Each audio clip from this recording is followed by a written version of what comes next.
C'était la fille d'un vitrier qui était restée sur le carreau.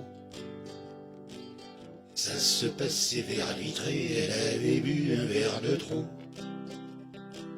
En voyant qu'elle était fumée, je lui offris mon plat de lentilles. J'établis ainsi le contact et lui proposai avec tact: voulez-vous fonder un foyer? Mais sous l'effet de son breuvage, elle voulut un double foyer, en quelque sorte un surménage. Il n'était pas dans mon optique de devoir vous tenir à l'œil. Pas de morale, pas de critique, je ne peux pas vivre toute seule. Pas de morale, pas de critique, je ne peux pas vivre toute seule. Il y a mon ami le charpentier, un charpentier bien chevronné.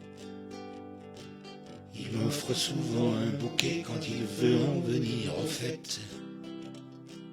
Puis mon voisin le menuisier, si celui qui s'est établi,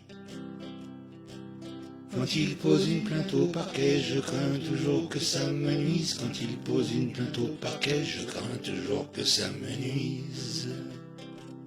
Mon préféré, c'est le couvreur, qui pour vivre sur une grande échelle monte des projets pour mon cœur, mais va au lito avec elle.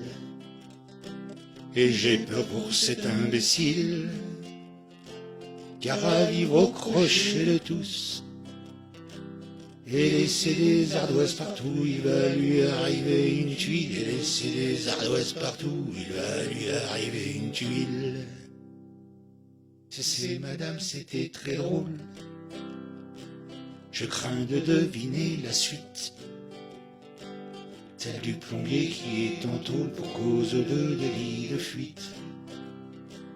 Arrêtez madame, arrêtez, selon professionnel discours, c'est plus une alcôve d'amour, c'est bien la chambre des métiers. C'est plus une alcôve d'amour, c'est bien la chambre des métiers.